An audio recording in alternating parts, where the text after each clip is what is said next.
The way we lead impacts the way people live. This world needs truly human leadership. In the long run, will, I believe, be proven to be important and right, putting people's well-being at the center, putting the planet's long-term viability, the environment, society. All of these things are fundamental. How can you disregard them and just go back to that narrow lens of saying business is only about making money and everything else? Oh, no, it doesn't matter. ESG doesn't matter. And nothing matters, right? I think that's narrow and selfish way of looking at it. I'm Brent Stewart, your host. Thanks for listening. This podcast is an outreach of Barry-Wehmiller. You can find us on Facebook, LinkedIn, Instagram, Threads, and Blue Sky at Barry-Wehmiller, and find our podcasts, articles, and videos at trulyhumanleadership.com. I recently had a conversation with our friend Raj Sisodia, the co-author of our CEO Bob Chapman's book, Everybody Matters, and the co-founder of Conscious Capitalism. You can find out more about Raj on his website, rajsisodia.com.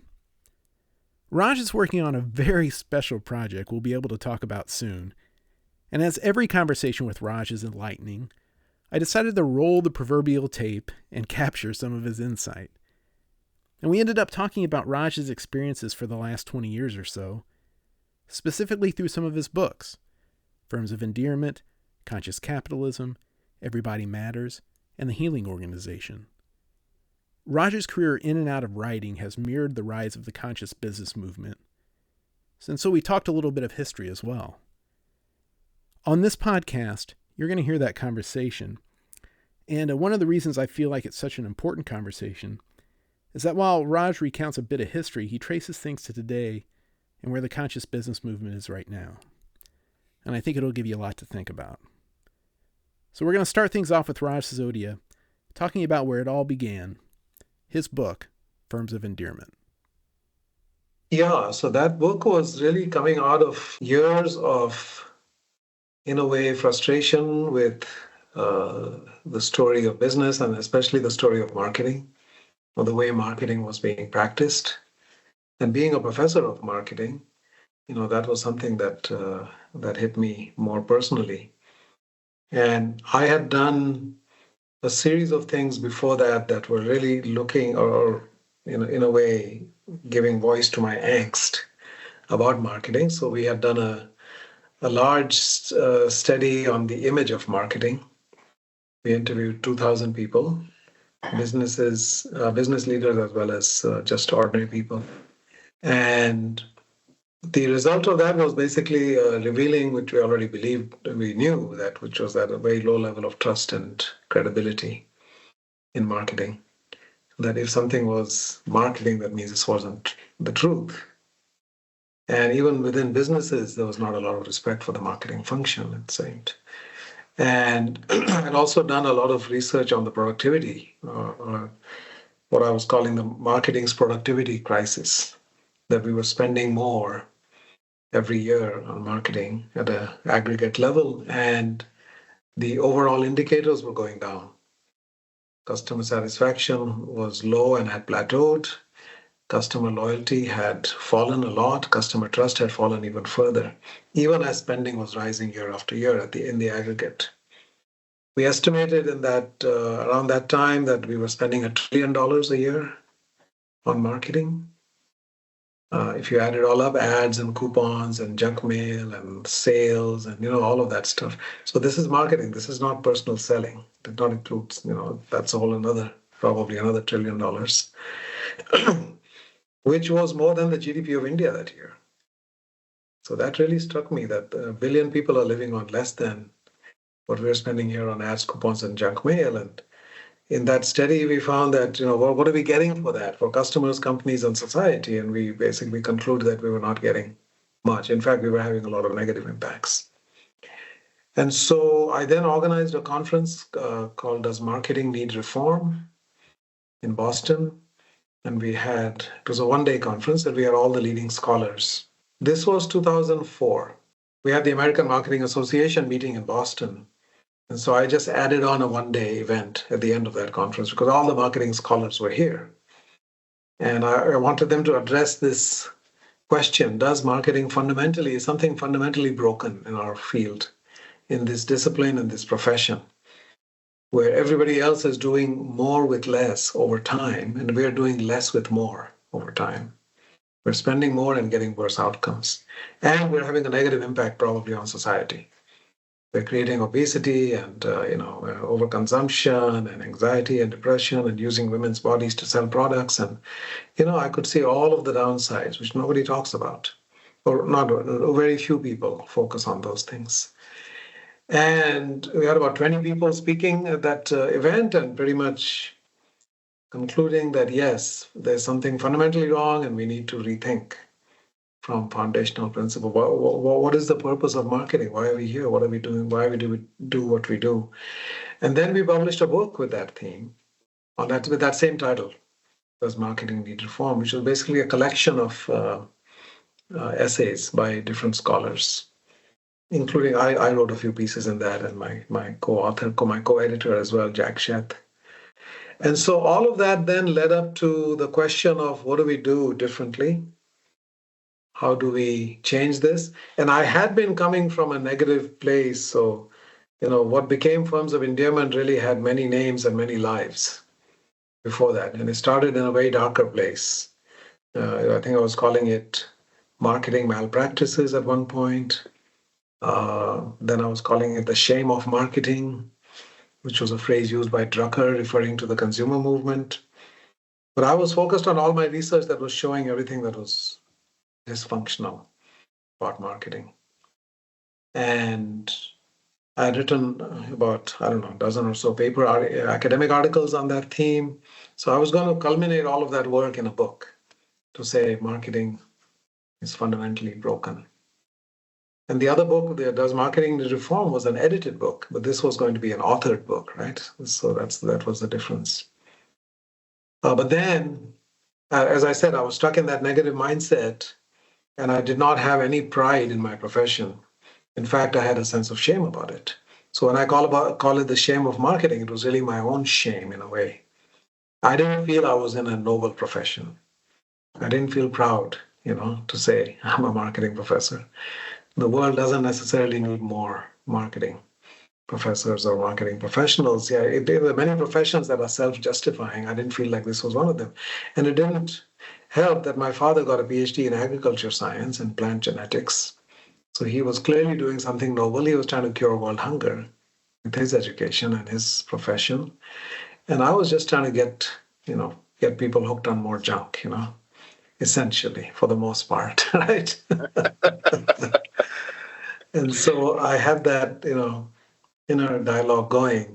And so I was, without even recognizing, I was searching for meaning. I was searching for purpose in my life. But in those days, we didn't really have the language. It wasn't widespread or common to talk about these things, in 2004, 5, 6. But there was a hunger inside me. And it also was around midlife, for me. Midlife is a time of the so-called midlife crisis, right? That was a few years prior to that. So that's when you have this deep dissatisfaction with your life and with the status quo. That what seemed okay until before that, a few years before that, yeah, you're building your career and you're getting publication, you're getting promoted, and you're moving on. But then you say, is this it? I mean, what's the impact of all of this? And can I imagine doing this for another 40 years? And I could not, I was like, I had no inspiration, and I was kind of miserable in my profession, in my work. And so, but I was coming from that negative place and going to issue a full-blown indictment of this whole profession, But then my mentor, Jack Sheth, was also going to be my co-author. I mean, he was my co-author on everything, pretty much. Looked at my proposal and he said, Raj, this is too negative, We need to focus on the solution. People want to hear about solutions, not problems. And I had been so immersed in the problems. And at the end of every article, we would have a little section on what we could do better, but the focus was on the problem, right? So then that was a big aha for me, because I said, okay, let's turn this around. And then I started looking on the positive side. I said, okay, so if this is the problem, we're spending so much and we're getting lousy outcomes. What's the alternative? What's the opposite of that we don't spend a lot and we get much better outcomes? We don't waste money. We're efficient and effective with the resources as we need to be, we should be. And we create higher satisfaction and higher loyalty and higher trust, which you cannot buy with marketing dollars. You can't buy trust, right? You have to earn it. And so that turned it around. And for a while, the working title was In Search of Marketing Excellence. And we were looking for companies that were embodiments of marketing excellence, which means they didn't spend a lot and yet they had outstanding levels of customer loyalty and trust. And so we started looking for companies which fit that mold. And initially had about 5 or 6 that we identified, and then we started to look at them in more detail, and then we saw there's a deeper story there. It's not just customers, but it's also employees who are loyal and trusting to these companies, and suppliers who are in long-term relationship with them, and communities that embrace them. So we discovered that there was a stakeholder orientation in these companies, that you cannot isolate just the customer and say, we'll only care about the customer and we won't care about anybody else. I mean, those things go together. Ultimately, customer satisfaction is very hard to attain without employee satisfaction, right? And without good suppliers, etc. So that started to broaden the lens as we were looking at these companies that we had found. And then we started to try to understand more about what made them tick, like why were customers and employees and everybody attracted to these companies and bonded to them. And then we hit on the notion of purpose and values, that there was an alignment on purpose and values, which is what became the magnet that attracted all these stakeholders to the company. And that created a much stronger ecosystem that was much more closely tied in, it was much more of a tight network in a way. There's much higher levels of customer loyalty, employee loyalty, etc. And you don't have to buy those things, You don't have to bribe people to be loyal. They just are because of what because they believe in what you're trying to do. Right? So anyway, that was the background, and that's how that went from all those from marketing malpractices to the shame of marketing to In Search of Marketing Excellence. And then I think in between we were calling it Share of Heart, because these were companies that were loved by everybody. But then we got pushback on that from the editor at one of the publishers. It said, marketing was about share of market, and then it became share of wallet, and now you want share of heart. Where does this end? Is it going to be share of your soul? So then I came up with that name, Firms of Endearment, ultimately. But for me, it was a turning point in my life. Not in the beginning, not when I started the research, but in the middle, when I was writing some of the stories of these companies. And I literally found myself moved to tears, which was a very, very shocking thing, because I had not cried for decades before that, maybe 20 years. And suddenly I moved to tears by just the stories of some company. I think it was UPS at that time. I was writing about something that they had done for an employee, and actually the wife of an employee who had died, and how they turned her life around. And so that told me something, that there's something significant here that matters deeply to me. Tears are a sign of something that really matters, right? And I said, if it matters to me, I know it matters to others as well. Maybe not to everybody, but this is something that now suddenly my heart, which had been dormant in my career for the 20 years before that, right? My heart was never part of my work. My work, as I say now, was all about the head and the wallet, right? Everything was about the theories and the numbers and the frameworks. And ultimately, everything was about the bottom line and bypassing the human in between. And so now suddenly my heart was connected as I was moved to tears of joy. I had anger and bitter frustration and disappointment before, but now suddenly I had this tears of joy. So my heart came alive. And eventually my spirit as well, right? I was inspired. For the first time, I was touched and I was inspired by my work.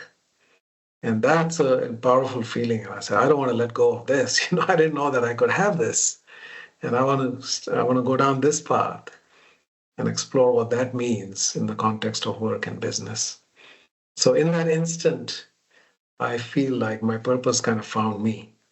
even though I wasn't actively in the search, consciously I wasn't searching, but in a way I was, because I had looked at everything that broke my heart about my work before that, right? Andrew Harvey talks about follow your heartbreak.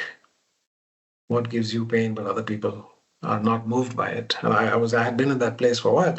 And then on the other side of that is follow your bliss or discover your bliss. What gives you joy, which is typically the solution to that heartbreak, right? So now I found the other piece of that, which Joseph Campbell talks about, follow your bliss.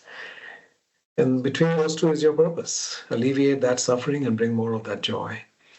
And so it became very clear to me that this was it for the rest of my life, that this is what I would be doing or wanted to do. It took me a while to figure out whether I would be able to do that because, initially I didn't get a lot of traction when I was talking to people because they were still stuck in the old mindset, right? Yeah. And they didn't care.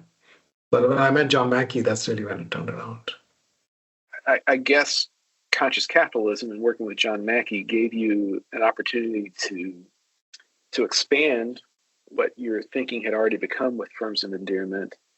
It also kind of gave you a mouthpiece too, because John was a very high-profile person, and Whole Foods is a very visible business.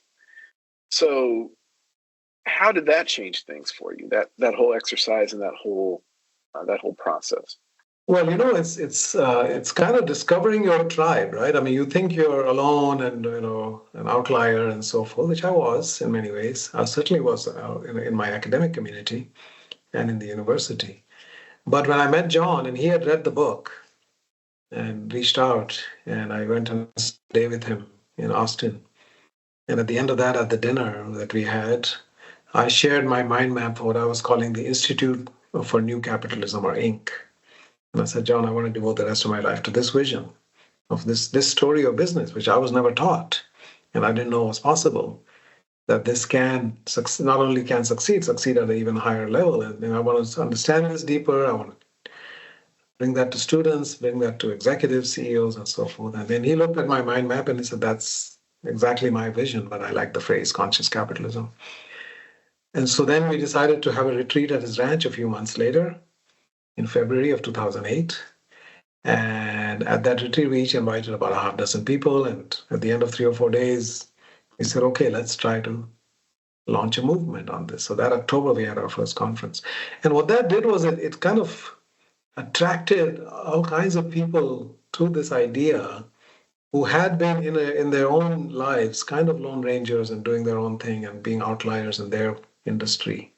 They're trying to operate with these kinds of values. And it gave them this sense of, wow, there's a community, there's a tribe, there's a mindset.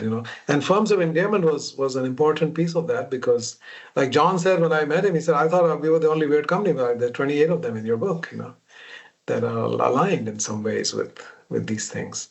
And so he felt lonely in his own journey.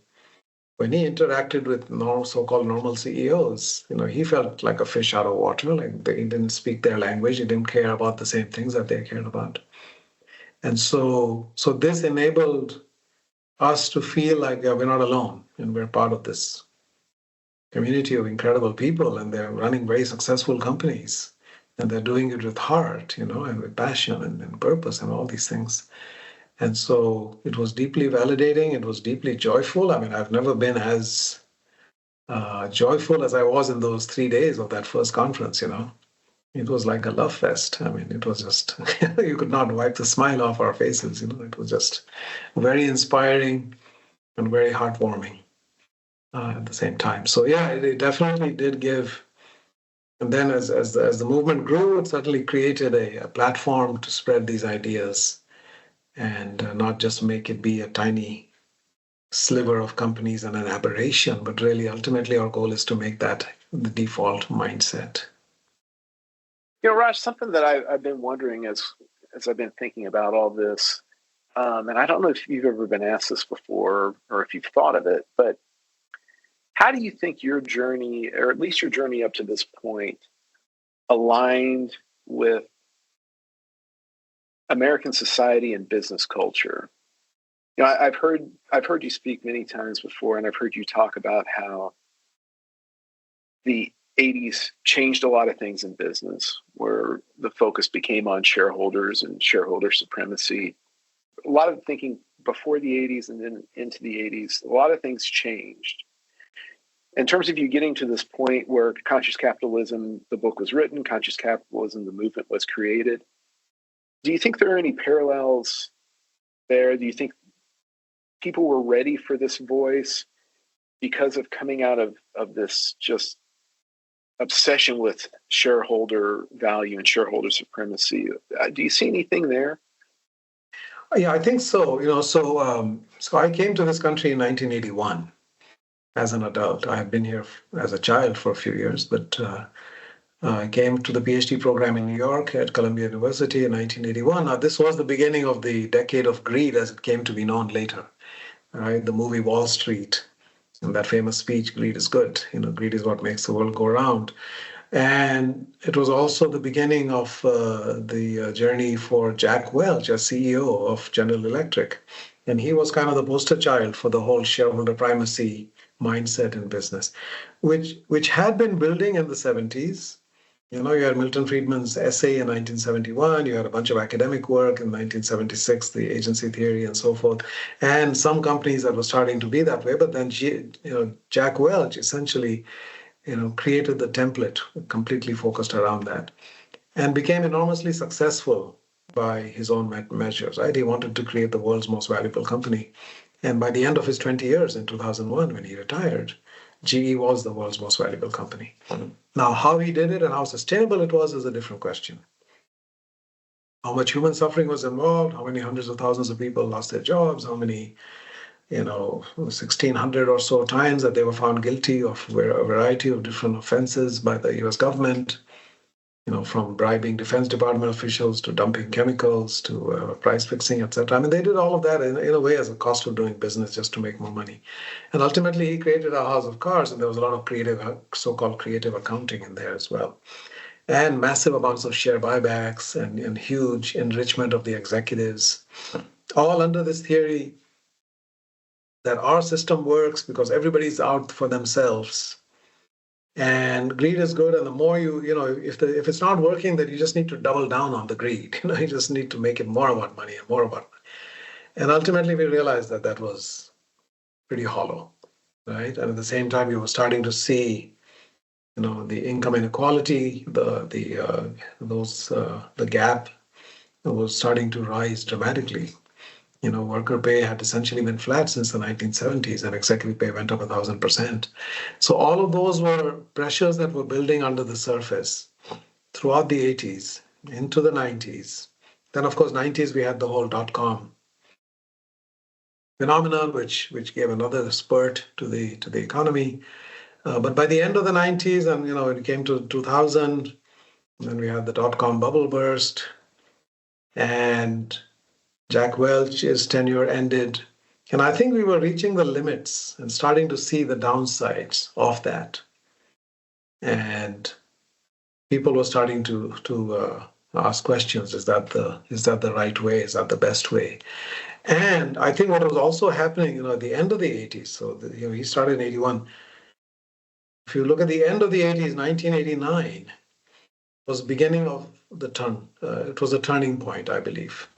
In terms of Endearment, we actually refer to it as the beginning of the age of transcendence, that there was a fundamental shift in society, especially American society. But before that, we had been in this age of knowledge.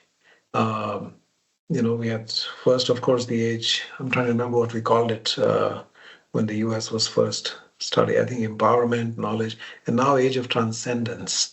So what happened in 1989? You had the Berlin Wall come down, right? So that was the end of the defining debate of the 20th century between these competing ways of organizing society, free markets and free people versus communism, dictatorships, socialism, etc. It was also the year that the World Wide Web was invented, the internet. The internet already existed, but the World Wide Web was invented in 1989, which would fundamentally transform society and democratize access to information and communication.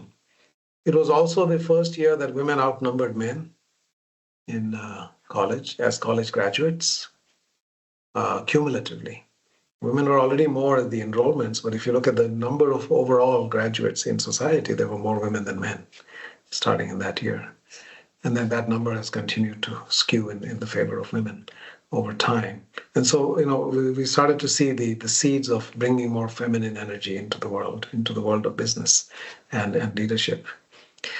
It was also the year of the Exxon Valdez oil spill, and the awakening of environmental consciousness at a scale that hadn't been there before. And there were a number of other things as well. It was also the year that the median age in the United States of adults crossed the number 40. So we had more adults over the age of 40 than below, and 40 is midlife, right? So what happens when people reach that threshold? For many people, they start becoming hungry for meaning and purpose. The midlife crisis is a crisis of meaning and purpose, as it was for me, right? You start to ask, is this all there is? I'm not satisfied anymore. I was satisfied a year ago. Now I'm not satisfied because I'm looking for something more, deeper out of life. And so you had all of these factors that were coming together, in this one extraordinary year. And I believe that was the beginning of what we call the age of transcendence, which is going beyond just the material, selfish, narrow, the sort of, homo economicus assumption about what we care about as human beings. It's just about what's in it for me. How can I maximize what's in it for me in material terms? People were starting to, look for more out of life. And so I think we start a period starting then gradually, but over time, where you started to see a lot of evolution happen in a very short amount of time. You started to see, for example, gay rights. You saw the end of apartheid a couple of years after that. You saw the end of communism, right? Women's rights, etc. All of these things started to change rapidly in society.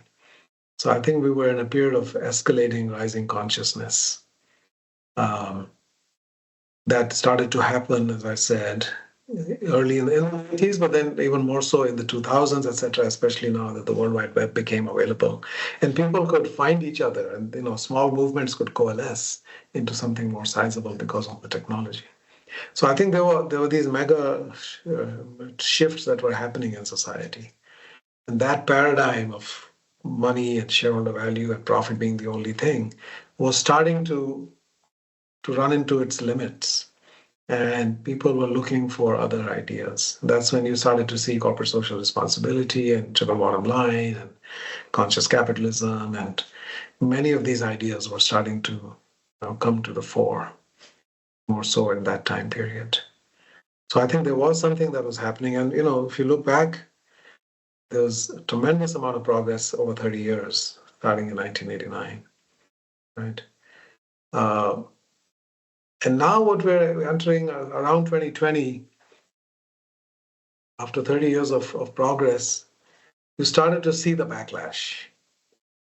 So what happens when the status quo is threatened?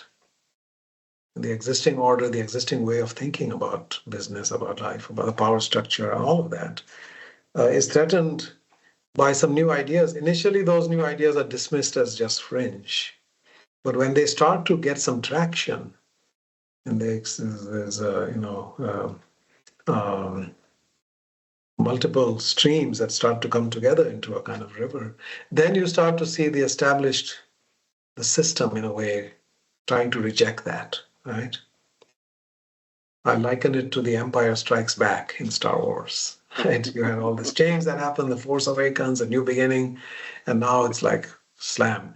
And this is how change happens in society, right? It doesn't happen in a linear upward projection. It goes like this and then it slides back, and then starts another trajectory. That's, I think, the longer term history of that. So I think we're going through a bit of that right now.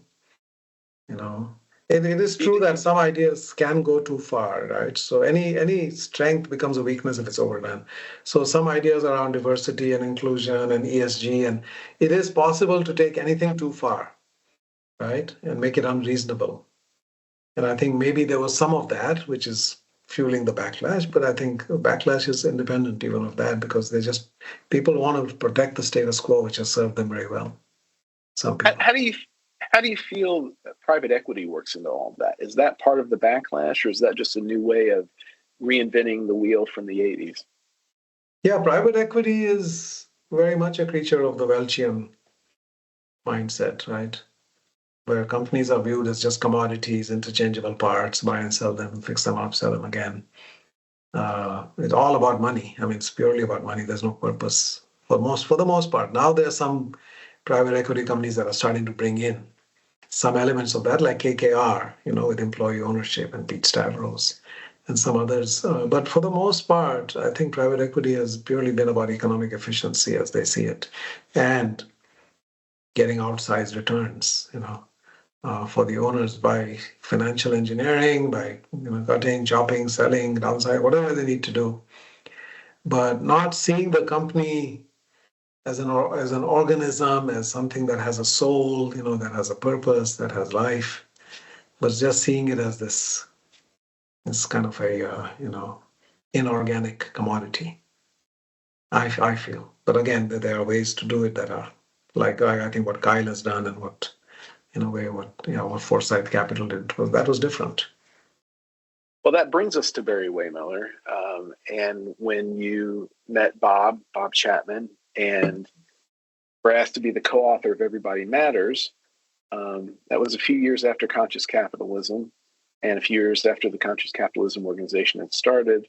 And I think you were a little skeptical at first when you were asked to be Bob's co-author. But that was the next step in your life. So let's talk about that for a second. Yeah, so Conscious Capitalism, the book had just come out in 2013. And I think Bob may have approached me a few months after that, in July of that year. So I think it was not too far after that book had come out. And not knowing much about Barry-Wehmiller, I thought maybe this is a good example, or another example of what we've already written about. And so without knowing a lot, my initial response was, well, it sounds like it's a wonderful company, but we can't devote a whole book to every wonderful company, right? I mean, this is already written about these ideas. Then Bob, of course, said, why don't you come and see? And so I went there not expecting to see anything different than what I had already studied and already written about. But that first 2-day trip really opened my eyes and gave me 2 ahas on purpose and on leadership. Did you go to Phillips? Was that the first trip? I think I was in 2 locations. I think Phillips and Green Bay or something. I visited two companies, 2 locations, and so it expanded the aperture on both of those. That how do we think about leadership and how do we think about purpose? So first of all, on purpose, we had thought about purpose mostly in terms of what you do for the customer. So you've got a purpose, you're trying to solve some problem in the world. Mostly that's a customer problem. But then you come to Barry-Wehmiller and they say our purpose is our people, and we measure success by the way we touch the lives of people, and the machines we build are that's almost an afterthought. That's like the economic engine, so that we can provide a better life for people. So that was a different take on purpose, and I started to think of it. Wow, this is a second engine. It's like an airplane with 2 engines, right? There's a people engine and a product engine.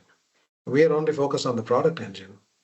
Those companies they treated their employees like stakeholders, but that wasn't their purpose. Their purpose was always external.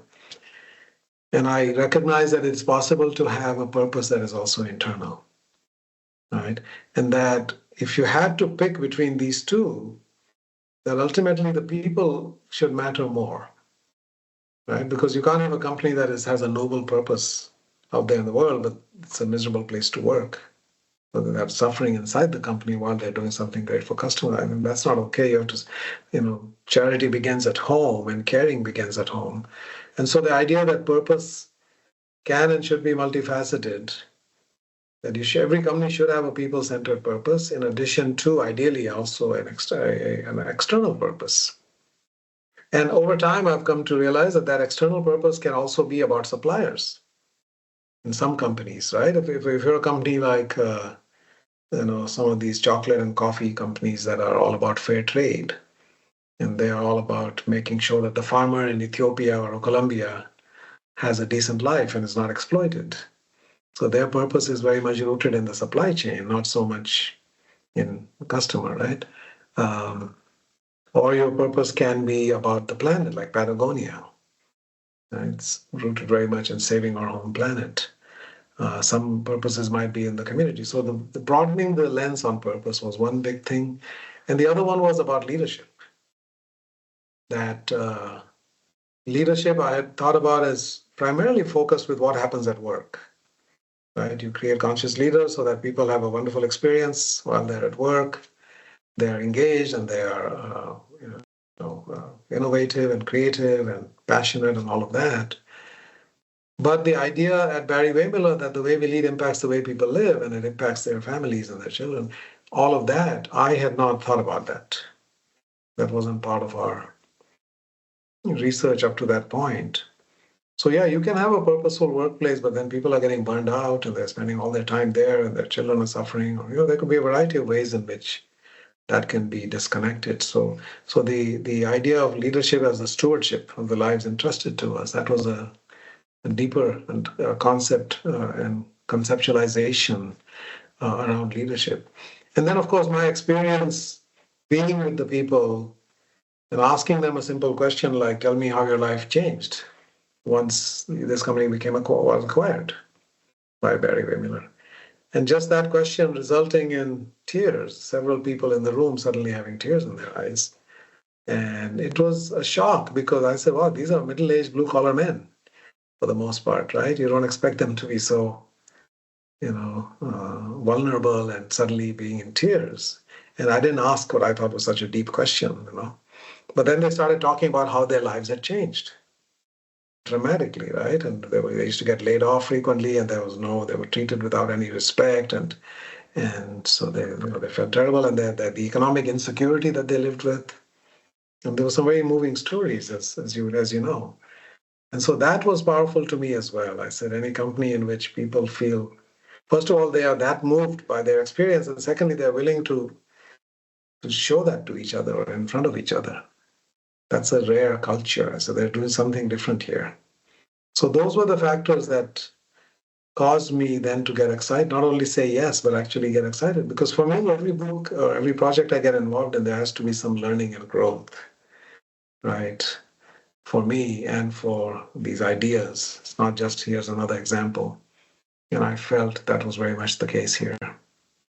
It seems like the healing organization was really an outgrowth of conscious capitalism, firms endearment, conscious capitalism, and everybody matters by going one step further to what business could do. Barry-Wehmiller was the first healing organization that I identified, right? That what Bob was doing, especially when I talked to him at one point after we had written the book and before I had started working on the healing organization, and he told me he was heading off to Europe to look at some acquisitions and planned to acquire 10 to 12 companies that year. And my question to him was somewhat flippant. I said, wow, why do you need all this? You've got 7 children and 26 grandchildren or whatever the number was at that time. And you could be just enjoying your life, everything that you have built here. And his answer was, Raj, I don't know how much time I have left. And on my deathbed, I will not be proud of the machines we built or the money we made, but I will be proud of the lives we touched. And before I go, I want to touch as many lives as I can. And I said, Bob, you're not growing a business empire, you're spreading a healing ministry, right? Because there are people who are waiting for Bob, for Barry-Wehmiller. Their lives are miserable and uncertain, and they don't have a future in those towns. And now they and their children have a future because Barry-Wehmiller found them. And so that idea took root there. Business can not only be done in a way to less harm, but to proactively do good, to proactively make life better, to actually seek out suffering. Here are these people in Philips, 900 of them working for this company. And the population of that town was, I don't know, 1600 or whatever it was, that this town would disappear. And the mayor of that town, I remember at one time, and I was, he pointed to, wow, that man saved our town. And this town would have been wiped off the map. So it's like seeking out ways in which we can create, reduce suffering and bring joy into the world. And that was very much the evolution of my thinking. You said something earlier that I thought was really profound, and maybe I hadn't thought about it in these terms before, but you were talking about the backlash. Obviously, when there are new ideas, there's going to be a backlash to those ideas to preserve the status quo. And in 2019, we had the Business Roundtable redefine the purpose of a corporation to not just be shareholder supremacy, but also involve stakeholders, all stakeholders. And then we had a once-in-a-lifetime global event and a pandemic right after that. And then here we are today in 2025, 5 years later, and a lot of change that's happened. Those new ideas that you documented throughout your career, from Firms of Endearment to the Healing Organization, there seemed to be more hope in 2019 than in 2025 that those ideas were really taking root and becoming more the norm. How do you feel about that now? Is it just a backlash, or is it a reversal, or what's your thinking about that? Well, it's hard to separate what you want and what you see, right? I see this as a backlash. I see this as a temporary phenomenon, because ultimately what we're talking about are things that in the long run will, I believe, be proven to be important and right, putting people's well-being at the center, putting the planet's long-term viability, the environment, society. All of these things are fundamental. How can you disregard them and just go back to that narrow lens of saying business is only about making money and everything else? Oh, no, it doesn't matter. ESG doesn't matter. And nothing matters, right? I think that's narrow and selfish way of looking at it. And we're all going to pay the price for that. And I think, everything goes in waves, and there's a wave right now that is capturing some of that mindset, and now it's come to power, and they're going to try to do various things. But I don't think ultimately, I do believe in the Martin Luther King's expression of it, right? That the moral arc of the universe does bend towards not only justice but also what is right. Ultimately, we do what is right, but in the interim, we end up doing a lot of things. And I think this country has a history of that. We get very close to the edge, and then we back off. We almost didn't become a country in the first place. The Revolutionary War, Civil War could have gone the other way. The whole Nazi, the 1940s, that whole thing could have gone the other way. There was a big, sizable percentage of people here who didn't want the U.S. to be involved in the way that it was involved. So there's a lot of things. I forget who said it, that America always does the right thing after it has tried everything else. So I think right now we're flirting with some of these ideas that I think they've shown their bankruptcy, moral bankruptcy, and other ways as well. They're simply not viable in the long run. And so I believe it is what Thomas Kuhn wrote about, the structure of scientific revolutions, or something he called it, right? When paradigm shift, when a new paradigm comes about, initially it's ignored, then it is mocked, okay, and then there's a fierce attempt to kill it. But if that paradigm is sound, then it will survive, and it will come around ultimately. After that, the energy of that backlash is dissipated ultimately. I think in this case, the consequences of not paying attention to all of these things, climate change, societal, dysfunction, epidemic levels of burnout, epidemic levels of disengagement, all of that, all the stuff that we know about, right? Those things all matter. And they're not going to be helped by this reversal. They're going to be made worse. And so I hope and I think that will reverse itself in the world. But we all have to be shoulder to the wheel, right? We cannot be sitting back and watching it. We all have to do our part, I say the third episode is the return of the Jedi. The Jedi have to keep training and keep fighting, Yeah. Well, and a phrase that you and I have bandied about lately, that is something that Bob has talked about, the human revolution.